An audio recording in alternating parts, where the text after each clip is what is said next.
Hi friends, welcome to my channel. First time ನನ್ನ channel ನೋಡ್ತಿದ್ರೆ subscribe ಮಾಡ್ಕೊಳ್ಳಿ friends. ಇದು ಬಂದುಬಿಟ್ಟು 36 ಸುತ್ತಳತೆಯ ಬ್ಲೌಸ್ ಆಗಿರುತ್ತೆ, ಸ್ಟಿಚಿಂಗ್ ವಿಡಿಯೋ ಆಗಿರುತ್ತೆ. ಬನ್ನಿ, ಇದಕ್ಕೆ ಸ್ಲೀವ್ಸ್ಗೆ ಸ್ವಲ್ಪ ಜಾಯಿಂಟಿಂಗ್ ಬಂದಿದೆ, ಅಂದರೆ ಲೈನಿಂಗ್ ಜಾಯಿಂಟಿಂಗ್ ಬಂದಿಲ್ಲ. ಲೈನಿಂಗು ಸ್ವಲ್ಪ ಜಾಯಿಂಟಿಂಗ್ ಬಂದಿದೆ ಒಂದು ಸೈಡು, ಇನ್ನೊಂದು ಸೈಡು ಜಾಯಿಂಟಿಂಗ್ ಇಲ್ಲ. ಇವಾಗ ಅದಕ್ಕೆ ಜಾಯಿಂಟ್ ಮಾಡ್ಕೊಳ್ಳೋಣ ಸ್ಲೀವ್ಸ್ ಈ ಥರ. ಆಮೇಲೆ ಇನ್ನೊಂದು ಏನಪ್ಪ ಅಂದರೆ, ಈ ಥರ ಸ್ಲೀವ್ ಸ್ಟಿಚ್ ಮಾಡುವಾಗ ಡಬ್ಬ ಸ್ಟಿಚ್ ಹಾಕಿ ನೀಟಾಗಿ ಸಣ್ಣೊಳಗೆ ಹಾಕಿ, ಇಲ್ಲ ಡಬ್ಬ ಸ್ಟಿಚ್ ಹಾಕಿ ನೀಟಾಗಿ ಅದು ಕರೆಕ್ಟಾಗಿದೆ ಅಂತ ಚೆಕ್ ಮಾಡ್ಕೊಂಡು ಸ್ಟಿಚ್ ಮಾಡಿ. ಏನಕ್ಕಪ್ಪ ಅಂದರೆ, ಈ ಥರ ರೇಷ್ಮೆ ಸೀರೆಗಳಿಗೆ ಈ ಥರ ಜಾಯಿಂಟ್ ಮಾಡಿದಾಗ ಏನಾಗುತ್ತೆ, ಅಕಸ್ಮಾತ್ ಟೈಟಾಗಿ ಇಲ್ಲ ಬಿಚ್ಕೊಳ್ಳೋದು, ಆ ತುದಿಗೆ ಏನಾದರೂ ಹಾಕಿ ಬಿಚ್ಕೊಂಡ್ಬಿಟ್ರೆ ಅದನ್ನು ನೀವು ಸ್ಟಿಚ್ ಮಾಡಬೇಕು ಅಂದರೆ ಫುಲ್ಲು ಸ್ಲೀವ್ಸ್ನೇ ಬಿಚ್ಚಿಬಿಟ್ಟೆ ಮಾಡಬೇಕು. ನೀವು ಹಂಗೆ ಮೇಲ್ಗಡೆ ಸ್ಟಿಚ್ ಹಾಕೋಕ್ಕೂ ಗ್ರಿಪ್ ಸಿಗಲ್ಲ. ಆವಾಗೇನಾಗುತ್ತೆ, ನೀವು ಸ್ಲೀವ್ಸು ಫುಲ್ಲು ಬಿಚ್ಚಬೇಕಾಗುತ್ತೆ. ಆಮೇಲೆ ಓರ್ಲಕ್ಕೆಲ್ಲ ಮಾಡಿಬಿಟ್ರೆ ಅಂತೂ ಇನ್ನೂ ಕಷ್ಟ. ಅದಕ್ಕೋಸ್ಕರ ಸ್ಲೀವ್ಸ್ ಜಾಯಿಂಟ್ ಮಾಡುವಾಗ ಯಾವ ಪೀಸ್ ಆದರೂ ಜಾಯಿಂಟ್ ಮಾಡಿ, ಲೈನಿಂಗ್ ಆದರೂ ಸರಿ, ಮೇನ್ ಫ್ಯಾಬ್ರಿಕ್ ಆದರೂ ಸರಿ, ಈ ಥರ ಜಾಯಿಂಟ್ ಮಾಡುವಾಗ ಡಬ್ಬ ಸ್ಟಿಚ್ ಹಾಕಿ ಕರೆಕ್ಟಾಗಿ ಕೂತಿದೆಯಾ ಇಲ್ವಾ ಅಂತ ಒಂದು ಸಲ ಚೆಕ್ ಮಾಡ್ಕೊಳ್ಳಿ. ಆ ಜಾಯಿಂಟಿಂಗ್ ಪೀಸಲ್ಲಿ ಒಂದೊಂದು ತುದಿ ಕೂತ್ಕೊಂಡ್ಬಿಟ್ಟಿರುತ್ತೆ, ಅದೇನಾಗುತ್ತೆ ಮೇಲೆ ನೋಡಿದಾಗ ಕಾಣಿಸಲ್ಲ, ಅವ್ರು ಹಾಕೊಂಡಾಗ ಬ್ಲೌಸು ಓಪನ್ ಆಗಿಬಿಡುತ್ತೆ. ಈ ಥರ ತುಂಬ ಬ್ಲೌಸ್ಗಳು ಬರುತ್ತೆ. ಒಂದೊಂದು ಸಲ ಅದು ನಾವು ನಮಗೆ ಗೊತ್ತಿಲ್ಲದೇ ತುದಿಗೆ ಹಾಕ್ಬಿಟ್ಟಿರ್ತೀವಿ, ಅವಾಗೇನಾಗುತ್ತೆ ಅದು ಅವ್ರು ಹಾಕ್ಕೊಂಡಾಗ ಓಪನ್ ಆಗಿಬಿಡುತ್ತೆ. ಅದು ಬಿಗಿನರ್ಸಲ್ಲಿ ತುಂಬ ಆಗುತ್ತೆ ಆ ಥರ. ಹಂಗಾಗಿ ಸ್ಲೀವ್ಸ್ ಅಟ್ಯಾಚ್ ಮಾಡುವಾಗ ಅದೊಂದು ಗಮನದಲ್ಲಿಟ್ಕೊಳ್ಳಿ. ಇಲ್ಲಾಂದರೆ ಏನಾಗುತ್ತೆ, ಮತ್ತೆ ಅದನ್ನು ಸ್ಲೀವ್ಸ್ನ ಬಿಚ್ಚಿ ಮಾಡಬೇಕು ಅಂದರೆ ತುಂಬಾ ಕಷ್ಟ ಆಗುತ್ತೆ. ಆಮೇಲೆ ಓರ್ಲಾಕೆಲ್ಲ ಮಾಡಿಬಿಟ್ಟಿದ್ರೆ ಅದನ್ನು ಬಿಚ್ಚೋಕ್ಕಂತೂ ತುಂಬಾ ಎಲ್ಲ ಫುಲ್ಲು ಬಿಚ್ಚಿಬಿಟ್ಟೆ ಸ್ಲೀವ್ಸ್ನ ಮಾಡಬೇಕು ಅದನ್ನ. ಇಲ್ಲ ಅಂದರೆ ಹಂಗೆ ನಾವು ಪ್ಯಾಚ್ ಥರ ಇವಾಗ ಸೈಡಲ್ಲಿ ಹಿಡಿತೀವಲ್ಲ, ಆ ಥರ ಹಿಡಿಯೋಕ್ಕಾಗಲ್ಲ. ಅದನ್ನ ಕಂಕ್ಳ ಹತ್ರ ನಾವು ಜಾಯಿಂಟ್ ಮಾಡಿರೋದು ಅದೇನಾಗುತ್ತೆ, ತುದಿಗೆ ಹಾಕಿದರೆ ಓಪನ್ ಆಗಿಬಿಡುತ್ತೆ ಟೈಟಾಗಿ ಹಾಕೊಂಡಾಗ. ಅದಕ್ಕೋಸ್ಕರ ಅದನ್ನ ಡಬಲ್ ಸ್ಟಿಚ್ನ ನೋಡಿ, ಒಂದು ಸಲ ಅಲ್ದಾರೆ 2 ಸಲ ನೋಡಿ, ಅದು ಕೆಳಗಡೆ ಮೇಲ್ಗಡೆ ಪೀಸು ಎರಡು ಸ್ಟಿಚ್ ಆಗಿದೆಯಾ ಇಲ್ಲ ತುದಿಯಲ್ಲಿ ಬಿದ್ದಿದೆಯಾ ಸ್ಟಿಚ್ಚು ಅಂತ ನೋಡಿಕೊಂಡು ಡಬಲ್ ಸ್ಟಿಚ್ ಹಾಕಿ, ಸಣ್ಣೊಲ್ಗೇನೆ ಹಾಕಿ ಪರವಾಗಿಲ್ಲ. ಯಾಕಪ್ಪ ನಾನು ಹೇಳ್ದಂಗೆ ಸ್ಲೀವ್ಸ್ ತಂತು ತುಂಬಾ ಸ್ವಲ್ಪ ಡೇಂಜರು. ನೀವೇನಾದರೂ ನೋಡದೆ ಮಾಡದೆ ಹಾಕ್ಬಿಟ್ಟು ಬಿಟ್ಬಿಟ್ರೆ ಅದೇನಾಗುತ್ತೆ, ಅದು ರೇಷ್ಮೆ ಸೀರೆಗಳಿಗಂತೂ ತುಂಬಾ ಕಷ್ಟ. ಓರ್ಲಕ್ಕೆಲ್ಲ ಮಾಡಿಬಿಟ್ಟಿರ್ತೀವಲ್ಲ, ರೇಷ್ಮೆ ಸೀರೆನೇ ಆಗಲಿ ಮಾಮೂಲಿ ಸೀರೆ ಆಗಲಿ, ಆ ಥರ ಓಪನ್ ಆದಾಗ ಬಿಚ್ಚಿ ಮಾಡೋಕ್ಕೆ ತುಂಬ ಕಷ್ಟ ಆಗುತ್ತೆ ಸ್ಲೀವ್ಸ್ಗಳನ್ನ. ಅದಕ್ಕೋಸ್ಕರ ಅದನ್ನು ನೋಡಿಕೊಂಡು ಸ್ಟಿಚ್ ಮಾಡಿ, ಓಕೆನಾ. ಸ್ಲೀವ್ಸ್ ಜಾಯಿಂಟ್ ಮಾಡುವಾಗ ಈ ಮಿಸ್ಟೇಕ್ಗಳನ್ನ ಮಾಡ್ಕೊಳ್ಳೋಕೆ ಹೋಗಬೇಡಿ, ತುಂಬಾ ಕಷ್ಟ ಆಗುತ್ತೆ. ಆಮೇಲೆ ನಾವು ಬಿಚ್ಚಿ ಮಾಡಿಕೊಟ್ಟಿಲ್ಲ ಅಂದ್ರೂ ಅಮೌಂಟ್ ಇಷ್ಟು ತೊಗೊಂಡಿದ್ದೀರಾ ನೀವು ಮಾಡಿಕೊಟ್ಟಿಲ್ಲ ಅಂತಲೂ ಅವ್ರ ಹತ್ರ ಬೈಸ್ಕೋಬೇಕಾಗುತ್ತೆ, ಇಲ್ಲ ಬಿಚ್ಚಿ ಮಾಡಬೇಕಾಗುತ್ತೆ, ಓಕೆನಾ. ಅದಕ್ಕೋಸ್ಕರ ನೋಡ್ಕೊಂಡು ಮಾಡಿ. ಇದನ್ನು ಈ ಥರ ಲೈನಿಂಗ್ನ ಅಟ್ಯಾಚ್ ಮಾಡ್ಕೊತಾ ಇದ್ದೀನಿ. ಅಟ್ಯಾಚ್ ಮಾಡ್ಕೊಂಡು ಇನ್ನೌಟ್ ಮಾಡ್ಕೋಬೇಕು. ಇದು ಡಿಸೈನ್ ಏನೂ ಇಲ್ಲ, 36 ಎದೆ ಸುತ್ತಳತೆಯ ಬ್ಲೌಸ್ ಆಗಿರುತ್ತೆ ಅಷ್ಟೇ. ಆಮೇಲೆ ಸ್ಕ್ವಯರ್ ನೆಕ್ಕು, ಮುಂದೇನು ಸ್ಕ್ವಯರ್ ನೆಕ್ಕು, ಹಿಂದೇನು ಸ್ಕ್ವಯರ್ ನೆಕ್ ಬರುತ್ತೆ. ಅದೇ ಒಂದು ಡಿಫ್ರೆಂಟ್ ಬ್ಲೌಸ್ ಅಂತಲೇ ಹೇಳ್ಬೋದು, ಓಕೆನಾ. ಮುಂದೆ ಸ್ಕ್ವಯರು ಕಡಿಮೆ ಇಡ್ಸ್ಕೊಳ್ಳೋದು, ವಿ ನೆಕ್ ಇಡ್ಸ್ಕೊತಾರೆ, ಅದೇ ಡೈಮಂಡ್ ಶೇಪು, ಇಲ್ಲ ಸ್ವೀಟ್ ಆರ್ಟ್ ನೆಕ್ ಇಡ್ಸ್ಕೊತಾರೆ. ಈ ಥರ ಬಾಕ್ಸ್ ಟೈಪಲ್ಲಿ ಸ್ವಲ್ಪ ಕಡಿಮೆನೇ ಅದು ಇಡ್ಸ್ಕೊತಾರೆ. ಇವರು ಎಲ್ಲ ಬ್ಲೌಸ್ಗೂ ಆ ಥರನೇ ಒಂಥರ ಸ್ಟಿಫಾಗಿ ಕೂತ್ಕೊಳ್ಳುತ್ತೆ ಅದು ಬಾಕ್ಸ್ ಟೈಪಲ್ಲಿ ಅಂತ ಅಂದ್ಬಿಟ್ಟು ಜಾಸ್ತಿ ಅದೇ ಥರನೇ ಇಡ್ಸ್ಕೊಳ್ಳೋದು ಇವರು. ಹಂಗಾಗಿ ಈ ಬ್ಲೌಸಲ್ಲಿ ಅದು ವಿಶೇಷತೆ ಅಂತಲೇ ಹೇಳ್ಬೋದು, ಓಕೆನಾ. ಈ ಥರ ಲೈನಿಂಗ್ ಮೇಲೆ ಒಂದು ಪಾಯಿಂಟ್ ಹೊಲಿಗೆ ಹಾಕೊಂಡಾದ್ಮೇಲೆ ಈ ಥರ ಸ್ಟಿಚ್ ಮಾಡ್ಕೊಳ್ಳಿ, ಮೇಲೆ ಪಾಯಿಂಟ್ ಹೊಲಿಗೆ ಹಾಕ್ಕೊಳ್ಳಿ. ಆದಷ್ಟು ತುದಿಗೆ ಹಾಕಿ ಸ್ಟಿಚ್ಚಿಂಗ್ನ ನೀಟಾಗಿ ಕೂತ್ಕೊಳ್ಳುತ್ತೆ, ಓಕೆನಾ. ಇವಾಗ ಇದು ಸ್ಟಿಚ್ಚಿಂಗ್ ಆದಮೇಲೆ ಮತ್ತೆ ನೀಟಾಗಿ ಸುತ್ತ ಸ್ಟಿಚ್ ಹಾಕ್ಕೊಳ್ಳಿ, ಓಕೆನಾ. ಈ ರೀತಿ ಸುತ್ತ ಸ್ಟಿಚ್ಚಿಂಗ್ ಹಾಕ್ಕೊಂಡು ಆ ಎಕ್ಸ್ಟ್ರಾ ಬಟ್ಟೆ ಏನಿರುತ್ತೆ ಅದನ್ನು ಕಟ್ ಮಾಡಿ ತೆಗೆದುಬಿಡಿ. ಆಮೇಲೆ ತುದಿಲಿ ಏನಾದ್ರು ಜಾಯಿಂಟಿಂಗ್ ಇದ್ದರೆ ಜಾಯಿಂಟ್ ಮಾಡ್ಕೊಳ್ಳಿ, ಯಾಕಂದರೆ ಇದೆಲ್ಲ ರೇಷ್ಮೆ ಸೀರೆಗಳು, ಆಮೇಲೆ ಕಾಸ್ಟ್ಲಿ ಸೀರೆ ಆಗಿರೋದ್ರಿಂದ ತುಂಬ ಜನ ಯೂಸ್ ಮಾಡ್ತಾರೆ. ಅಕಸ್ಮಾತ್ ದಪ್ಪ ಆದರೆ ಸಣ್ಣ ಆದರೆ ಬಿಚ್ಕೊಂಡ್ರೆ, ಇವಾಗ ದಪ್ಪ ಆದರೂ ಅಂದರೆ ಕಂಕ್ಳ ಹತ್ರ ಬಟ್ಟೆ ಬಿಟ್ಟಿದ್ರೆ ಬಿಚ್ಕೋತಾರೆ, ಇಲ್ಲಾಂದರೆ ಕಷ್ಟ ಆಗುತ್ತೆ, ಬೈಕೋತಾರೆ, ಅಯ್ಯೋ ಬಟ್ಟೆನೇ ಬಿಟ್ಟಿಲ್ಲ ಅಂತಲೂ ಎಷ್ಟೋ ಜನ ನಮಗೆ ಬಂದು ಹೇಳ್ತಾರೆ, ಈ ಥರ ಬಟ್ಟೆನೇ ಬಿಟ್ಟಿಲ್ಲ ನೋಡಿ ಹೆಂಗೆ ಮಾಡಿಬಿಟ್ಟಿದ್ದಾರೆ ಅಂತ ಹೇಳ್ತಾರೆ. ಅದು ಸ್ವಲ್ಪ ಬಟ್ಟೆ ಜಾಸ್ತಿನೇ ಬಿಡಿ, ಏನು ತೊಂದರೆ ಇಲ್ಲ. ಅಲ್ಲಿ ಏನೋ ಜಾಯಿಂಟಿಂಗ್ ಬಂದಿದ್ರೆ ಪೀಸ್ನ ಜಾಯಿಂಟ್ ಮಾಡಿಬಿಡಿ, ಯಾಕೆಂದರೆ ಅಕಸ್ಮಾತ್ ಸ್ಟಿಚ್ಚಿಂಗ್ ಹಾಕಿದಾಗ ಅಲ್ಲಿ ಓಪನ್ ಆದರೆ ಅದು ಬಟ್ಟೆ ಜಾಯಿಂಟ್ ಇದ್ದರೆ ನೀಟಾಗಿ ಕಾಣಿಸುತ್ತೆ, ಇಲ್ಲ ಅಂದರೆ ಏನಾಗುತ್ತೆ ಬರೀ ಲೈನಿಂಗ್ ಇರುತ್ತೆ. ಅದಕ್ಕೋಸ್ಕರ ಅದಕ್ಕೆ ಸಣ್ಣ ಪೀಸ್ ಆದ್ರೂ ಸರಿ ಕೊಟ್ಟು ಸ್ಟಿಚ್ ಮಾಡಿ, ಓಕೆನಾ. ಈ ರೀತಿ ಸುತ್ತ ಸ್ಟಿಚ್ಚಿಂಗ್ ಹಾಕ್ಕೊಂಬಿಟ್ಟು ಮತ್ತು ಆಮೇಲೆ ಎಕ್ಸ್ಟ್ರಾ ಬಟ್ಟೆನ ಕಟ್ ಮಾಡಿಬಿಟ್ರೆ ಸ್ಲೀವ್ಸು ರೆಡಿ ಆಗುತ್ತೆ. ಇಷ್ಟೇ ನಮಗೆ ಸ್ಲೀವ್ಸು ಒಂದು ಸ್ವಲ್ಪ ಜಾಯಿಂಟಿಂಗ್ ಬಂದಾಗ ಸ್ವಲ್ಪ ಕಷ್ಟ ಅನಿಸುತ್ತೆ, ಯಾಕೆಂದರೆ ಎರಡೂ ಕಡೆಯೂ ಜಾಯಿಂಟ್ ಮಾಡ್ಕೋಬೇಕಲ್ಲ, ಅದಕ್ಕೋಸ್ಕರ ಅಷ್ಟೇ, ಓಕೆನಾ. ಈ ರೀತಿ ಮಾರ್ಕ್ ಮಾಡ್ಕೊಳ್ಳಿ, ಅಲ್ಲಲ್ಲಿ ನ್ಯಾಚ್ ಹಾಕ್ಕೊಳ್ಳಿ. ಇದು ಬಂದುಬಿಟ್ಟು ಪ್ರಿಂಟ್ ಪೀಸು. ಇದು ಡಾಟ್ ಎಲ್ಲೆಲ್ಲಿ ಹಿಡಿಬೇಕು ಅಂತ ಮುಂದೆ ಮಾರ್ಕ್ ಇರುತ್ತಲ್ಲ ಅದನ್ನು ಹಿಂದೆ ಕಡೆ ಮಾರ್ಕ್ ಮಾಡ್ಕೊಳ್ಳಿ. ಇವಾಗ ಈ ರೀತಿ ಇಟ್ಕೊಳ್ಳಿ. ಎರಡು ಆಪೋಸಿಟಾಗಿ ಇಟ್ಕೊಂಡು ಬಾಕ್ಸ್ ಟೈಪ್ ಆಗಿರೋದ್ರಿಂದ ಈಸಿಯಾಗಿ ಸ್ಟಿಚ್ ಮಾಡ್ಕೋಬೋದು ನೀವು. ಇದಕ್ಕೆ ಪೈಪಿಂಗ್ ಎಲ್ಲ ಕೊಡ್ಬೋದು, ಆದರೆ ಅವ್ರ ಅಮೌಂಟ್ ಎಲ್ಲ ಕೊಡೋಲ್ಲ. ಅದಕ್ಕೆ ನಾನೇನು ಮಾಡಿದ್ದೀನಿ, ಅವ್ರಿಗೆ ಮಾಮೂಲಿ ಸ್ಟಿಚಿಂಗ್ ನೋಟ್ ಮಾಡ್ತೀನಿ. ಪೈಪಿಂಗ್ ಏನಾರು ಕೊಟ್ಟು ನೀಟಾಗಿ ಮಾಡಿಕೊಡಿ ಅಂತ ಹೇಳಿದ್ರೆ ಕೊಡ್ಬೋದು, ಆದರೆ ಅವರು ಅದಕ್ಕೆಲ್ಲ ಓಕೆ ಮಾಡಲ್ಲ. ಅಮೌಂಟ್ ಅಷ್ಟಾಯಿತು ಇಷ್ಟಾಯಿತು ಅಂತ ಹೇಳ್ತಾರೆ. ಅದಕ್ಕೋಸ್ಕರ ನಾನು ಅಮೌಂಟ್ ಕೊಡ್ತಾರೆ ಅನ್ನೋರಿಗೆ ಸ್ವಲ್ಪ ಪೈಪಿಂಗ್ ಎಲ್ಲ ಹಾಕಿ ನೀಟಾಗಿ ಮಾಡಿಕೊಡ್ತೀನಿ. ಇವಾಗ ಅಮೌಂಟ್ ಕೊಡೋಕ್ಕೆ ಹಿಂದೆ ಮುಂದೆ ಇವಾಗ ನಾವು ಹೇಳಿರೋದ್ರಲ್ಲೂ 10-20 ಇಟ್ಕೊಂಡು ಕೊಡ್ತಾರೆ ಅನ್ನೋದು ಗೊತ್ತಿರುತ್ತಲ್ವ. ಹಂಗಾಗಿ ನಾವು ಎಷ್ಟು ಬೇಕೋ ಅಷ್ಟೇ ಮಾಡ್ತೀವಿ. ಓಕೆನಾ. ಅವ್ರು ಇವಾಗ ಎಕ್ಸ್ಟ್ರಾ ಹೇಳಿದ್ರು ನಾನು ಮಾಡೋಕ್ಕೋಗಲ್ಲ, ಹ್ಞೂ ಅಂತೀನಿ ಅಷ್ಟೇ, ಮಾಡಲ್ಲ. ಇಲ್ಲ ಬಟ್ಟೆ ಸಾಕಾಗಿಲ್ಲ ಅಂತ ಹೇಳ್ಬಿಟ್ಟು ಇದು ಮಾಡ್ತೀವಿ. ಇವಾಗ ಏನಾದರೂ ಅವರು ಅಮೌಂಟ್ ಕೊಡ್ತಾರೆ ಅಂದರೆ ಅವ್ರು ಹೇಳ್ದೇ ಇದ್ರು ನಾನು ಪೈಪಿಂಗ್ ಎಲ್ಲ ಕೊಟ್ಟು ನೀಟಾಗಿ ಸ್ಟಿಚ್ ಮಾಡಿ ಇಷ್ಟ ಆಗಿದೆ ಅಮೌಂಟ್ ಅಂತ ಹೇಳಿದ್ರೆ ಅವರು ಕೊಡ್ತಾರೆ. ಆ ಥರದ ಕಸ್ಟಮರು ಇರ್ತಾರೆ. ಹೇಳಿದ್ರು ನಮ್ಮ ಕೈಯಲ್ಲಿ 5 ಬೆರಳು ಹೆಂಗೆ, ನಮ್ಮದೇ ಆದ್ರೂ 5 ಬೆರಳಲ್ಲೂ 5 ಸಮ ಇಲ್ಲ. ಹಂಗೆ ಎಲ್ಲ ಥರದ ಗಿರಾಕಿಗಳು ಬರ್ತಾರೆ. ಹಂಗಾಗಿ ನಾವು ಆ ಗಿರಾಕಿಗಳಿಗೆ ತಕ್ಕನಾಗಿ ಮಾಡಬೇಕಾಗುತ್ತೆ. ಈ ರೀತಿ ಸುತ್ತ ಸ್ಟಿಚ್ ಹಾಕ್ಕೊಳ್ಳಿ. ಸ್ಟಿಚ್ ಹಾಕ್ಕೊಂಡಾದ್ಮೇಲೆ ಮತ್ತೆ ಅದು ಎಕ್ಸ್ಟ್ರಾ ಬಟ್ಟೆ ಏನೇನಿರುತ್ತಲ್ಲ ಸೈಡಲ್ಲಿ ಬಿಟ್ಟಿರ್ತೀವಲ್ಲ ಅರ್ಧ ಇಂಚು, ಅದನ್ನ ಕಟ್ ಮಾಡಿ ತೆಗೆದುಬಿಡಿ. ಓಕೆನಾ. ಈ ರೀತಿ ಮಾಡ್ಕೊಳ್ಳೋದ್ರಿಂದ ನೀಟಾಗಿ ಫಿನಿಶಿಂಗ್ ಆಗುತ್ತೆ. ಓಕೆನಾ. ಈ ರೀತಿ ಸ್ಟಿಚ್ ಮಾಡಿಕೊಂಡ್ರೆ ಆಯಿತು. ನನ್ನ ಟೈಲರಿಂಗ್ ಕ್ಲಾಸ್ಗೆ ಯಾರ್ಯಾರು ಜಾಯ್ನ್ ಆಗಿಲ್ಲ ಜಾಯ್ನ್ ಆಗಿ. ಆಲ್ರೆಡಿ ಸಾದಾ ಬ್ಲೌಸ್ದು ಕಟ್ಟಿಂಗ್ ಸ್ಟಿಚಿಂಗ್ 2ನೇ ಕ್ಲಾಸ್ ಸ್ಟಾರ್ಟ್ ಆಗಿದೆ. ಇನ್ನು ನೆಕ್ಸ್ಟ್ ನಾಳೆಯಿಂದ ಲೈನಿಂಗ್ ಬ್ಲೌಸು ಮತ್ತು ಚಿಕ್ಕ ಸೈಜಿಂದ ದೊಡ್ಡ ಸೈಜ್ವರೆಗೂ ಎಷ್ಟು ಆಗುತ್ತೆ ಅಷ್ಟು ಬ್ಲೌಸ್ಗಳ್ದು ನಾನು ವೀಡಿಯೋಗಳು ಹಾಕ್ತಾ ಹೋಗ್ತೀನಿ ಟೈಲರಿಂಗ್ ಕ್ಲಾಸಲ್ಲಿ. ಓಕೆನಾ. ನೀವು ಯಾರ್ಯಾರು ಜಾಯ್ನ್ ಆಗಿಲ್ಲ ಅವರು ಜಾಯ್ನ್ ಆಗ್ಬೋದು. ಓಕೆನಾ. ಇದು ಫ್ರೀ ಟೈಲರಿಂಗ್ ಕ್ಲಾಸ್ ಆಗಿರುತ್ತೆ. ಅಮೌಂಟ್ ಏನು ಕಟ್ಟಂಗಿಲ್ಲ. ಫ್ರೀಯಾಗಿ ನೀವು ನಂಬರ್ ಕೊಡ್ತೀನಿ, ಫೋನ್ ನಂಬರು. ಆದರೆ ನಿಮ್ಮ ಡೌಟ್ ಎಲ್ಲ ಕ್ಲಿಯರ್ ಮಾಡಿಕೊಂಡು ನೀವು ಕಲ್ತ್ಕೊಂಡು ನಿಮ್ಮ ಕಾಲ ಮೇಲೆ ನೀವು ನಿಂತ್ಕೋಬೋದು. ಓಕೆನಾ. ಆದರೆ ನಿಮಗೆ ಒಂದು ಟೈಲರಿಂಗ್ ಮಿಷಿನ್ ಇದ್ದರೆ ಸಾಕು, ನೀವು ಇದನ್ನು ಕಲ್ತ್ಕೊಂಡು ನೀವು ಅಷ್ಟೋ ಇಷ್ಟೋ ಅಮೌಂಟ್ನ ಇದು ಮಾಡ್ಬೋದು, ಅರ್ನಿಂಗ್ ಮಾಡ್ಬೋದು. ಓಕೆನಾ. ಈ ರೀತಿ ಎಕ್ಸ್ಟ್ರಾ ಬಟ್ಟೆನ ಕಟ್ ಮಾಡಿಬಿಟ್ರೆ ಆಯಿತು. ಇವಾಗ ಇದನ್ನು ಡಾಟ್ ಇಟ್ಕೋಬೇಕು. ನೀಟಾಗಿ ಡಾಟ್ ಕರೆಕ್ಟಾಗಿ ಮಾರ್ಕ್ ಮಾಡ್ಕೊಂಬಿಟ್ಟು ಡಾಟ್ ಇಟ್ಕೊಳ್ಳಿ. ಈ ರೀತಿ 1 ಇಂಚಿಗೆ ಇಟ್ಟಿದ್ದೀನಿ ನಾನು ಡಾಟ್ನ 1 ಇಂಚಿಗೆ ಕರೆಕ್ಟಾಗಿ ಏನು ಮಾರ್ಕ್ ಮಾಡ್ಕೊಂಡಿರ್ತೀವಲ್ಲ ಆ ಮಾರ್ಕ್ಗೆ ಮಾಡಿ ರಫ್ ಮಾಡ್ಕೊಳ್ಳಿ. ಈ ರೀತಿ ಮತ್ತು 4 ಡಾಟ್ ಬರುತ್ತೆ. 4 ಡಾಟನ್ನು ನೀಟಾಗಿ ಇಟ್ಕೊಳ್ಳಿ. ತುಂಬ ಚೆನ್ನಾಗಿ ರೆಡಿಯಾಗಿತ್ತು ಬ್ಲೌಸು. ಡಿಸೈನ್ ಏನಿಲ್ಲ ಅಂದ್ರೂ ಆಯಿತು. ಇವ್ರು ಸ್ವಲ್ಪ ಹಾಗೇ ಒಂದೊಂದು ಸಲ ಏನೂ ಇಲ್ಲ ಮಾಡಿಸ್ತಾರೆ, ಒಂದೊಂದು ಸಲ ಒಂದೊಂದು ಥರ ಜ್ಞಾನ ಬಂದಂಗೆ. ಒಂದೊಂದು ಸಲ ಏನೂ ಕೇಳಲ್ಲ, ಆರಾಮಾಗಿ ಮಾಡಿಸ್ಬಿಟ್ಟು ತೊಗೊಂಡೋಗ್ತಾರೆ. ಒಂದೊಂದು ಸಲ ಒಂದೊಂದು ರೂಪಾಯಿಗೂ ಚೌಕಾಸಿ ಮಾಡ್ತಾರೆ. ಅದೇನೋ ಅವ್ರ ಟೈಮು ಮಾತಾಡೋ ರೀತಿನೇ ಹಂಗೇನೋ ಏನೋ ಗೊತ್ತಿಲ್ಲ. ಒಂದೊಂದು ಸಲ ಒಂದೊಂದು ಥರ ಇರ್ತಾರೆ ಈ ಕಸ್ಟಮರು. ಒಂದೊಂದು ಸಲ ಚೆನ್ನಾಗೇ ಅಮೌಂಟ್ ಎಲ್ಲ ಕೊಟ್ಬಿಟ್ಟು ತೊಗೊಂಡೋಗ್ತಾರೆ. ಒಂದೊಂದು ಸಲ ಅಷ್ಟ ಇಷ್ಟ ಅಂತ ಇದು ಮಾಡ್ತಾರೆ. ಓಕೆನಾ. ಹೇಳ್ದಂಗೆ ಎಲ್ಲ ಥರದ ಕಸ್ಟಮರು ಇರ್ತಾರೆ, ಏನೂ ಮಾಡೋಕ್ಕಾಗಲ್ಲ ಬಿಡಿ. ಆಯಿತು. ಓಕೆನಾ. ಇವಾಗ ಇದು 2 ಫ್ರಂಟನ್ನು ಇದೇ ರೀತಿ ಸ್ಟಿಚ್ ಮಾಡ್ಕೊಳ್ಳಿ. ಓಕೆನಾ. ಇದು ಸ್ಟಿಚಿಂಗ್ ಆದಮೇಲೆ ಬ್ಯಾಕ್ ಪೀಸ್ ರೆಡಿ ಮಾಡ್ಕೊಂಬಿಡೋಣ. ಬ್ಯಾಕ್ ಪೀಸು ಅಷ್ಟೇ ಕೆಳಗಡೆನೂ ಇನ್ನೌಟ್ ಮಾಡಿ ಮೇಲ್ಗಡೆನೂ ಇನ್ನೌಟ್ ಮಾಡ್ಕೊಂಬಿಡೋಣ. ಅವಾಗೇನಾಗುತ್ತೆ, ನಮಗೆ ಡಬಲ್ ಕೆಲಸ ಇರೋಲ್ಲ. ಕೆಳಗಡೆನೂ ಒಟ್ಟಿಗೆ ಒಂದೇ ಸಲ ಇನ್ನೌಟ್ ಆಗುತ್ತೆ, ಮೇಲ್ಗಡೆನೂ ಒಂದೇ ಸಲ ಇನ್ನೌಟ್ ಆಗಿಬಿಡುತ್ತೆ. ಓಕೆನಾ. ಇದಕ್ಕೆ ಬೇಕಂದರೆ ನೀವು ಲೇಸ್ ಬೇಕಂದರೆ ಲೇಸ್ ಕೊಟ್ಕೋಬೋದು. ಲೇಸು ಪೈಪಿಂಗು ಎಲ್ಲ ಕೊಡ್ಬೋದು. ನಾನು ಅವರು ಓಕೆ ಅಂದಿದ್ರೆ ಗೋಲ್ಡ್ ಕಲರಲ್ಲಿ ರೆಡಿ ಪೈಪಿಂಗ್ನ ಕೊಡ್ತಿದ್ದೆ, ಚೆನ್ನಾಗಿರ್ತಿತ್ತು. ಆದರೆ ಅವರು ಓಕೆ ಮಾಡಲ್ಲ. ಅದಕ್ಕೋಸ್ಕರ ನಾನು ಪೈಪಿಂಗ್ನ ಕೊಟ್ಟಿಲ್ಲ. ಹೋಗ್ಲಿ ಒಂದು 50 ರೂಪಾಯಿ ಜಾಸ್ತಿ ಆಯಿತು ಅಂದರೆ, ಇಲ್ಲ ನಾನೇನು ಹೇಳಿರ್ಲಿಲ್ವಲ್ಲ ನೀವು ಯಾಕೆ ಕೊಟ್ರಿ ಆ ಥರ ಕೇಳ್ತಾರೆ ಅವರು. ಅದಕ್ಕೋಸ್ಕರ ಇವಾಗ ಒಬ್ಬರು ಕೊಟ್ಬಿಟ್ಟು ಇಲ್ಲ ಪೈಪಿಂಗ್ ಎಲ್ಲ ಇಟ್ಟಿದ್ದೀನಪ್ಪ ಒಂದು ಸ್ವಲ್ಪ ಜಾಸ್ತಿ ಕೊಡಿ ಅಂದರೆ, ಹೌದಾ ಸರಿ ತಗೊಳ್ಳಿ ಆ ಥರ ಹೇಳೋರು ಇರ್ತಾರೆ. ಓಕೆನಾ. ಹಾಗಾಗಿ ಟೈಲರಿಂಗಲ್ಲಿ ಎಲ್ಲ ಥರದ ಕಸ್ಟಮರು ಇರ್ತಾರೆ. ಎಲ್ಲ ಥರದ ಸೈಜ್ ಬ್ಲೌಸು ಬರುತ್ತೆ. ಒಂದು ದೊಡ್ಡದಿರುತ್ತೆ, ಒಂದು ಚಿಕ್ಕದಿರುತ್ತೆ, ಎಲ್ಲ ಥರದ್ರಲ್ಲೂ ಇರುತ್ತೆ.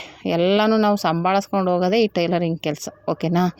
ಅಂಥದ್ದು ನಿಭಾಯಿಸ್ಕೊಂಡು ಹೋಗ್ತೀವಿ, ನಮ್ಗೆ ಕಾನ್ಫಿಡೆಂಟ್ ಇದೆ ಅನ್ನೋರ್ಗೆ ಆಟೋಮೆಟಿಕ್ಕಾಗಿ ಬಂದ್ಬಿಡುತ್ತೆ ಮಾಡಬೇಕು ಅನ್ನೋದು. ಇನ್ನು ಕೆಲವ್ರಿಗೆ ಭಯ ಇರುತ್ತೆ ನೋಡಿ, ಅಂಥವ್ರಿಗೆ ಧೈರ್ಯ ಬರೋಲ್ಲ. ಅಯ್ಯೋ ಏನಾಗುತ್ತೋ ಏನೋ, ಕಸ್ಟಮರ್ ಏನಂತಾರೋ ಬೈತಾರೋ, ಬೇಡಪ್ಪ ಅನ್ನೋ ದಿಗ್ಲಲ್ಲೇ ಇದ್ಬಿಡ್ತಾರೆ. ಮಾಡ್ಬೋದು. ಇವಾಗ ನಾವು ಆ ಥರ ಕೆಲಸ ಎಲ್ಲ ಮಾಡಿನೇ ಇವತ್ತು ಹಿಂಗಾಗಿರೋದು. ಹಂಗೆ ಸ್ವಲ್ಪ ದಿನ ನಮ್ಮ ಬಟ್ಟೆಗಳನ್ನ ಹೊಲ್ಕೊಂಡು ಪ್ರಾಕ್ಟೀಸ್ ಮಾಡಿಕೊಂಡು ರೂಢಿ ಮಾಡ್ಕೊತಾ ಹೋದರೆ ಆಮೇಲೆ ಬೇರೆಯವ್ರ ಬಟ್ಟೆಗಳು ಹೊಲಿಯೋಕ್ಕೆ ಧೈರ್ಯ ಬರುತ್ತೆ. ಓಕೆನಾ. ಯಾರೇ ಆದರೂ ಅಷ್ಟೇ ಹಿಂದೇಟು ಹಾಕೋಕ್ಕೆ ಹೋಗಬೇಡಿ. ಓಕೆನಾ. ಟೈಲರಿಂಗ್ ಕೆಲಸನ ನೀವು ಯಾವ ಕೆಲಸನಾದರೂ ಮಾಡಿ, ಟೈಲರಿಂಗ್ ಕೆಲಸದಷ್ಟು ಬೆನಿಫಿಟ್ಟು ಯಾವ ಕೆಲಸದಲ್ಲೂ ಸಿಗೋಲ್ಲ ನಿಮಗೆ. ಯಾಕೆ ಗೌರ್ಮೆಂಟ್ ಜಾಬಲ್ಲೂ ಸಿಗೋಲ್ಲ, ಅಷ್ಟು ಬೆನಿಫಿಟ್ ಸಿಗುತ್ತೆ ಈ ಕೆಲಸದಲ್ಲಿ. ಒಂದು ಸ್ವಲ್ಪ ಕ್ಲಿಕ್ ಆಗಿಬಿಟ್ರೆ ಅಂತೂ ಯಾಕೆ ಗೌರ್ಮೆಂಟ್ ಜಾಬು ಬೇಡ, ಆ ಥರ ಕ್ಲಿಕ್ ಆಗಿಬಿಡುತ್ತೆ ಈ ಕೆಲಸ. ಓಕೆನಾ. ಆರಾಮಾಗಿ ಸ್ಟಿಚಿಂಗ್ ಮಾಡಿಕೊಂಡು ಮನೆ ಕೆಲಸ ಮಾಡಿಕೊಂಡು ನಮಗೆ ಜಾಸ್ತಿ ಬಟ್ಟೆಗಳೇನು ಸ್ಟಿಚಿಂಗ್ ಮಾಡೋದು ಬೇಡ, ಅಲ್ಪ ಸ್ವಲ್ಪ ಮಾಡ್ಕೊಂಡು ಹೋದ್ರೂ ನಮ್ಮ ಖರ್ಚಿಗೆ ಆಗೋಷ್ಟಾದರೂ ಮಾಡ್ಕೋಬೋದು. ಕೆಲವರು ನಾನೇ ಉದಾಹರಣೆಗೆ ಸುಮ್ಮನೆ ನಮ್ಮ ಬಟ್ಟೆಗಳು ಹೊಲ್ಕೊಳ್ಳೋಣ ಅಂತ ಕಲ್ತಿದ್ದು, ಈಗ ನಮ್ಮ ಜೀವನನೇ ನಡ್ಸೋಕ್ಕೆ ಅದೊಂದು ದಾರಿ ಅಂದಾಗ ಎಷ್ಟು ಶ್ರಮ ಹಾಕಿದ್ದೀವಿ, ಎಷ್ಟು ಪ್ರಾಕ್ಟೀಸ್ ಮಾಡಿ ಕಲಿತು ಇವತ್ತಿಷ್ಟು ವರ್ಷದ ಶ್ರಮ ನನಗೆ ಇದು ತಂದುಕೊಟ್ಟಿದೆ ಅಂತಲೇ ಹೇಳ್ಬೋದು.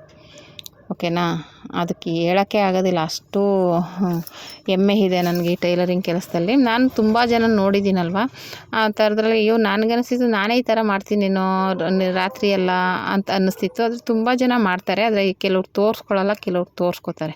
ಯಾಕೆಂದರೆ ನಾವು ಅರ್ಜೆಂಟ್ ಕೆಲಸ ಇದ್ದಾಗ ನೈಟೆಲ್ಲ ಮಾಡೋದು ನನಗೆ ರೂಢಿ ಇರೋದ್ರಿಂದ ಅಯ್ಯೋ ಬೇರೆಯವ್ರು ಮಾಡ್ತಾರೋ ಇಲ್ಲವೋ, ಒಬ್ಬೊಬ್ರು ಮಾಡಲ್ಲ. ನಾನು ನೋಡಿದ್ದೀನಿ ಊರಲ್ಲಿ, ಅವ್ರು ಎಷ್ಟೇ ಕೆಲಸ ಇದ್ದರೂ ಅವ್ರು ಆಗಲ್ಲ ಅಂತ ವಾಪಸ್ ಕಳಿಸ್ತಾರೆ ಹೊರತು ಕಸ್ಟಮರ್ನ ಅವ್ರು ಮಾಡಿಕೊಡಲ್ಲ. ಇಲ್ಲ ಅಮೌಂಟ್ ಕೊಟ್ಟೋಗಿ ನಾಳೆ ಮಾಡಿಕೊಡ್ತೀನಿ ಆ ಥರನೂ ಹೇಳಲ್ಲ ಅವರು.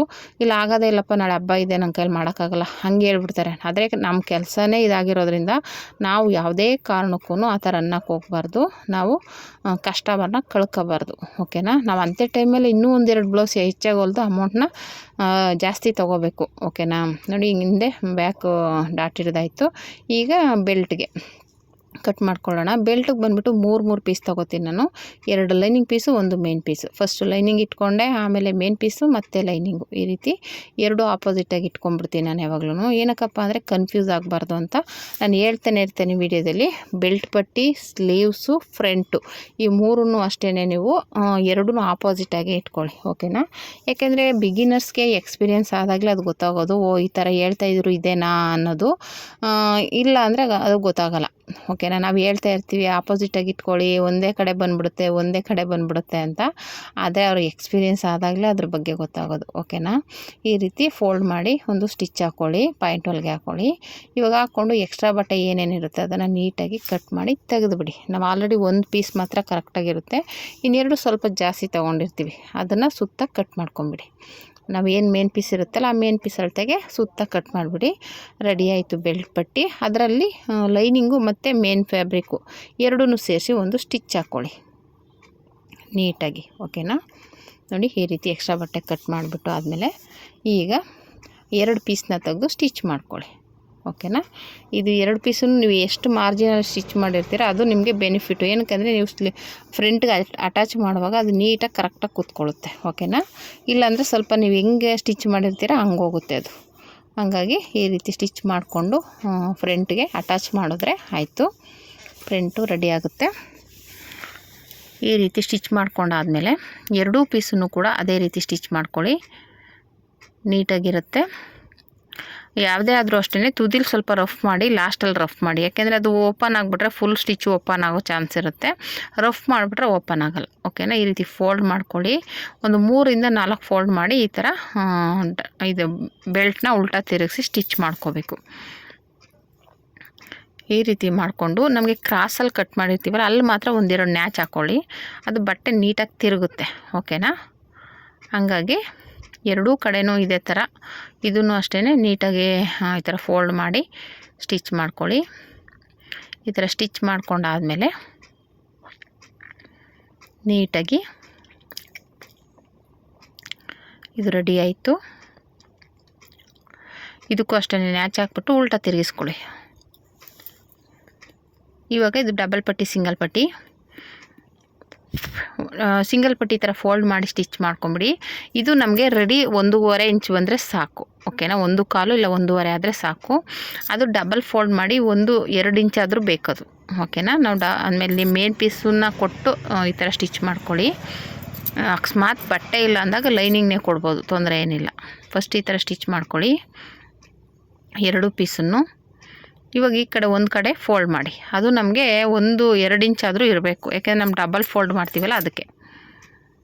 ಅದು ಏನಿಲ್ಲ, ಒಂದು ಬ್ಲೌಸ್ ನೀವು ಸ್ಟಿಚ್ ಮಾಡಿದ್ರೆ ಅದು ನಿಮಗೆ ಒಂದು ಐಡಿಯಾ ಕೊಡುತ್ತೆ. ಅವಾಗ ಇಷ್ಟು ತೊಗೊಂಡ್ರೆ ಅದು ದೊಡ್ಡದು ಚಿಕ್ಕದು ಅಂತ ನೋಡಿದಾಗಲೇ ಗೊತ್ತಾಗುತ್ತಲ್ವ ನಿಮಗೆ ಕಣ್ಣಳ್ತೇಲಿ. ಅವು ಚಿಕ್ಕದಾದರೆ ಒಂದು ಸ್ವಲ್ಪ ದೊಡ್ಡದು ಮಾಡ್ಕೊಳ್ಳಿ, ದೊಡ್ಡದಾದರೆ ಚಿಕ್ಕದು ಮಾಡಿ, ಅಷ್ಟೇ. ಇನ್ನೇನೂ ಇಲ್ಲ, ನೀವು ಒಂದು ಸಲ ಸ್ಟಿಚಿಂಗ್ ಮಾಡಿದ್ರೆ ಅದೇ ನಿಮ್ಗೊಂದು ಐಡಿಯಾ ಕೊಡುತ್ತೆ. ಓಕೆನಾ, ಈಗ ಇದು ಡಬಲ್ ಪಟ್ಟಿನ ಕೆಳಗಡೆ ಇಟ್ಟು ಮೇಲೆ ಬ್ಲೌಸ್ ಪೀಸ್ ಇಟ್ಟು ಸ್ಟಿಚ್ ಮಾಡ್ಕೊತಾ ಇದ್ದೀನಿ. ಸ್ಟಿಚ್ ಮಾಡಿಕೊಂಡು ಈಗ ಪಾಯಿಂಟ್ ಹೋಲ್ಗೆ ಹಾಕ್ಕೊಂಡಾದ್ಮೇಲೆ ಕೆಳಗಡೆ ಮೇಲೆ ಬಟ್ಟೆ ನೀಟಾಗಿ ಫೋಲ್ಡ್ ಮಾಡ್ಕೊಂಡು ಫಸ್ಟು ಒಂದು ದೊಡ್ಡ ಹೊಲಿಗೆ ಹಾಕ್ಕೊಂಬಿಡಿ. ಓಕೆನಾ. ಅದು ಮೇಲೆ ಐ ಮಾಡ್ತೀನಿ ಅಂದರೆ ಕೆಳಗಡೆ ಒಂದು ಸ್ಟಿಚ್ ಹಾಕ್ಕೊಂಬಿಟ್ಟು ಅವ್ನ ಮೇಲೆ ಐ ಮಾಡ್ಬೋದು. ಐ ಏನು ಮಾಡಲ್ಲ ಅಂದರೆ ಮೇಲ್ಗಡೆ ನೀಟಾಗಿ ಅದು ಫೋಲ್ಡ್ ಮಾಡಿ ಒಂದು ಸ್ಟಿಚ್ ಹಾಕ್ಕೊಂಬಿಡಿ ಅಷ್ಟೇ ಅದು. ಓಕೆನಾ. ಅದು ಮೇಲೆ ಏನು ಫೋಲ್ಡ್ ಮಾಡಿರ್ತೀವಲ್ಲ ಅದ್ರ ಮೇಲೆ ಸ್ಟಿಚ್ ಹಾಕೋದ್ರಿಂದ ಅಲ್ಲೇ ಐ ಮಾಡ್ಕೊಳ್ಳೋಕ್ಕೆ ನಮಗೆ ನೀಟಾಗಿ ಒಂದು ಲೆವೆಲ್ ಸಿಗುತ್ತೆ. ಓಕೆನಾ. ಇದು ರೆಡಿ ಆಯಿತು ಡಬಲ್ ಪಟ್ಟಿ. ಈಗ ಸಿಂಗಲ್ ಪಟ್ಟಿ ಬಂದು ಬ್ಲೌಸ್ ಪೀಸ್ ಮೇಲೆ ಇಟ್ಟು ಸ್ಟಿಚ್ ಮಾಡ್ಕೊಳ್ಳಿ. ನಾನು ಇಲ್ಲಿ ತೋರಿಸ್ತಾ ಇದ್ದೀನಲ್ಲ ಅದೇ ರೀತಿ ಸ್ಟಿಚ್ ಮಾಡಿ ಇವಾಗ ಅದನ್ನು ಫೋಲ್ಡ್ ಮಾಡಿ ಒಂದು ಪಾಯಿಂಟ್ ಹೊಲಿಗೆ ಹಾಕ್ಕೊಳ್ಳಿ ಲೈನಿಂಗ್ ಮೇಲೆ. ಇವಾಗ ಇದು ರೆಡಿ ಆಯಿತು. ಇವಾಗ ಇದನ್ನು ಫೋಲ್ಡ್ ಮಾಡ್ಕೊಂಡು ಕೆಳಗಡೆ ಒಳಗಡೆ ಫೋಲ್ಡ್ ಮಾಡಿ ಸ್ಟಿಚ್ ಮಾಡಿ ಈ ರೀತಿ ನೀಟಾಗಿ ಫೋಲ್ಡ್ ಮಾಡಿಕೊಂಡು ಸ್ಟಿಚಿಂಗ್ ಮಾಡ್ಕೊಳ್ಳೋದು ಅಷ್ಟೇ. ಇದು ಸಿಂಗಲ್ ಪಟ್ಟಿನೂ ರೆಡಿ ಆಯಿತು, ಡಬಲ್ ಪಟ್ಟಿನೂ ರೆಡಿ ಆಯಿತು. ಓಕೆನಾ.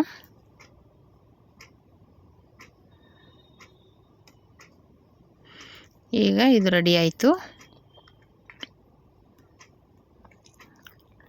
ಎರಡು ಒಂದೇ ಸಮ ಇದೆಯಾ ಅಂತ ಒಂದು ಸಲ ಚೆಕ್ ಮಾಡ್ಕೊಂಬಿಡ್ಬೇಕು. ಇರುತ್ತೆ ಒಂದು ಸಲ ಚೆಕ್ ಮಾಡಿಕೊಂಡ್ರೆ ಒಳ್ಳೆಯದು. ಓಕೆನಾ. ಈಗ ಬ್ಯಾಕ್ ಪೀಸ್ನ ಸೀದಾ ಇಟ್ಕೊಳ್ಳಿ. ಅದ್ರ ಮೇಲೆ ಇದು ಎರಡು ಫ್ರಂಟನ್ನು ಫಸ್ಟು ಒಂದು ಸಲ ಚೆಕ್ ಮಾಡ್ಕೊಂಬಿಡಿ ಮೇಲೆ ಹೆಚ್ಚು ಕಡಿಮೆ ಇದೆಯಾ ಅಂತ. ನಾನು ಆಲ್ರೆಡಿ ಎಲ್ಲ ವೀಡಿಯೋದಲ್ಲಿ ಹೇಳ್ತಾನೆ ಇರ್ತೀನಿ.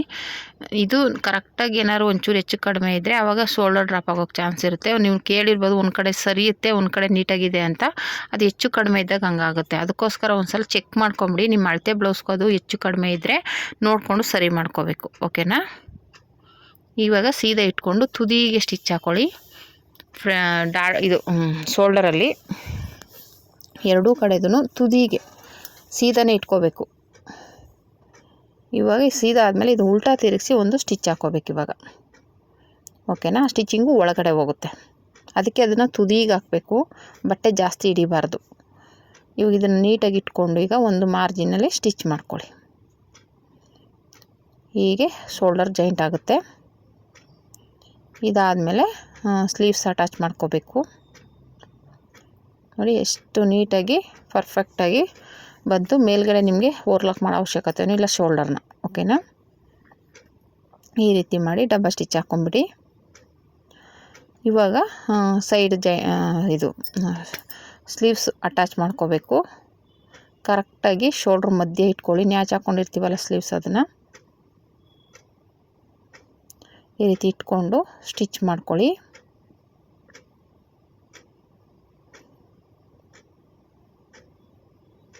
ಈ ರೀತಿ ಸ್ಟಿಚಿಂಗ್ ಮಾಡ್ಕೊಂಡಾದ್ಮೇಲೆ ಒಂದು ಸೈಡು ಇನ್ನೊಂದು ಸೈಡ್ ಸ್ಟಿಚ್ ಮಾಡಿ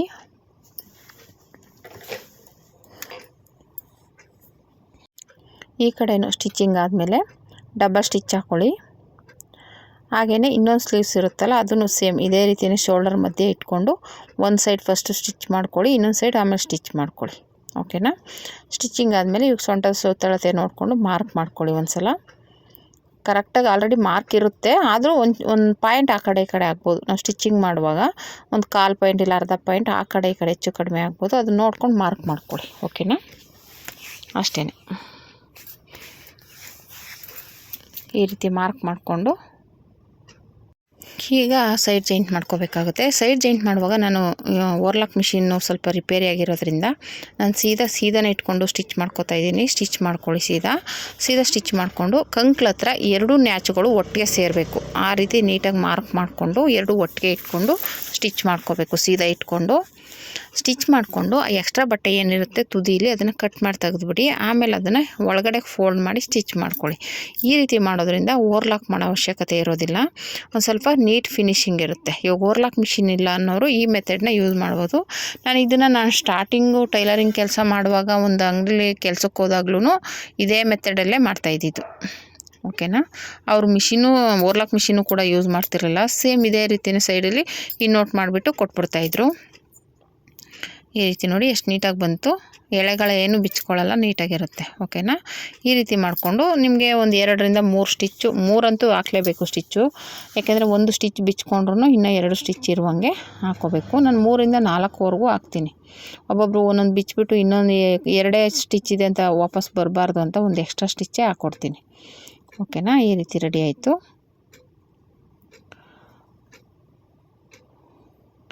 ಈಗ ಇದು ಎರಡೂ ಕಡೆನೂ ಸೇಮ್ ಇದೇ ರೀತಿಯೇ ಸ್ಟಿಚ್ ಮಾಡ್ಕೊಳ್ಳಿ. ಓಕೆನಾ.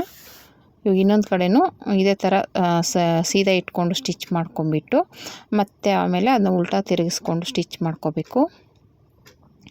ಒಂದು ಸೈಡ ಹೇಳಿದ್ಮೇಲೆ ಇನ್ನೊಂದು ಸೈಡು ಅದೇ ರೀತಿ ಇರುತ್ತೆ. ಏನಕ್ಕೆ ತೋರಿಸೋದು ಅಂದರೆ ಅವ್ರು ಕನ್ಫ್ಯೂಸ್ ಆಗಿಬಿಡ್ತಿದೆ, ಒಂದು ಸೈಡ್ ಮಾತ್ರ ತೋರಿಸಿದ್ರು ಇನ್ನೊಂದು ಸೈಡು ಏನು ಹೇಳಲೇ ಇಲ್ಲ ಅನ್ನೋರು ಇರ್ತಾರೆ. ಕನ್ಫ್ಯೂಸ್ ಮಾಡ್ಕೋಬೇಡಿ. ಒಂದು ಸ್ಲೀವ್ಸ್ ತೋರಿಸಿದ್ದೀವಿ ಅಂದರೆ ಇನ್ನೊಂದು ಸೇಮ್ ಅದೇ ರೀತಿಯೇ ಸ್ಟಿಚ್ ಮಾಡ್ಕೋಬೇಕು. ವೀಡಿಯೋ ಲೆಂತಿ ಆಗಬಾರ್ದು ಅನ್ನೋದಕ್ಕೋಸ್ಕರ ಒಂದೊಂದು ಸ್ಲೀವ್ಸ್ ತೋರಿಸ್ಬಿಟ್ಟು ನಾವು ತೋರ್ಸೋಕ್ಕೆ ಹೋಗಲ್ಲ. ಓಕೆನಾ. ಇವಾಗ ಈ ರೀತಿ ಇನ್ನೊಂದು ಸೈಡು ಅದೇ ರೀತಿ ಸ್ಟಿಚ್ ಮಾಡ್ಕೊಳ್ಳಿ. ಇವಾಗ ನೀಟಾಗಿ ಸ್ಟಿಚ್ ಮಾಡಿಕೊಂಡು ಉಲ್ಟಾ ತಿರುಗಿಸ್ಕೊಳ್ಳಿ. ಓಕೆನಾ. ಆವಾಗ ಸ್ಟಿಚ್ಚಿಂಗು ಒಳಗಡೆ ಹೋಗುತ್ತೆ, ಮೇಲೆ ನಿಮಗೆ ನೀಟ್ ಫಿನಿಶಿಂಗ್ ಇರುತ್ತೆ. ಈ ರೀತಿ ಎಕ್ಸ್ಟ್ರಾ ಬಟ್ಟೆ ಕಟ್ ಮಾಡಿಬಿಟ್ಟು ಉಲ್ಟಾ ತಿರುಗಿಸ್ಕೊಂಡು ಒಂದು ಸ್ಟಿಚ್ ಹಾಕ್ಕೊಂಬಿಡಿ ಪಾಯಿಂಟ್ ಹೊಲಿಗೆ. ಆಮೇಲೆ ನಿಮಗೆ ಏನು ಮಾರ್ಕ್ ಇರುತ್ತಲ್ವ ನಾವು ಮೆಜರ್ಮೆಂಟ್ ತೊಗೊಂಡಿರೋದು ಅಲ್ಲಿ ಕರೆಕ್ಟಾಗಿ ಒಂದು 3 ಇಂದ 4 ಸ್ಟಿಚ್ನ ಹಾಕ್ಕೊಳ್ಳಿ. ಓಕೆನಾ. ಈ ರೀತಿ ಮಾಡೋದ್ರಿಂದ ಪರ್ಫೆಕ್ಟ್ ಫಿಟ್ಟಿಂಗು ಬರುತ್ತೆ, ನಿಮ್ಮ ಬಟ್ಟೆ ಆ ಕಡೆ ಎಲ್ಲೂ ಸರಿಯೋದಿಲ್ಲ, ನೀಟ್ ಫಿನಿಶಿಂಗ್ ಇರುತ್ತೆ. ಓಕೆನಾ. ಇವಾಗ ಇದು ರೆಡಿ ಆಯಿತು. ಈ ರೀತಿ ರೆಡಿ ಮಾಡಿಕೊಂಡ್ರೆ ನಿಮಗೆ 36 ಎದೆ ಸುತ್ತಳತೆಯ ಬ್ಲೌಸ್ ರೆಡಿ ಆಗುತ್ತೆ. ಓಕೆನಾ.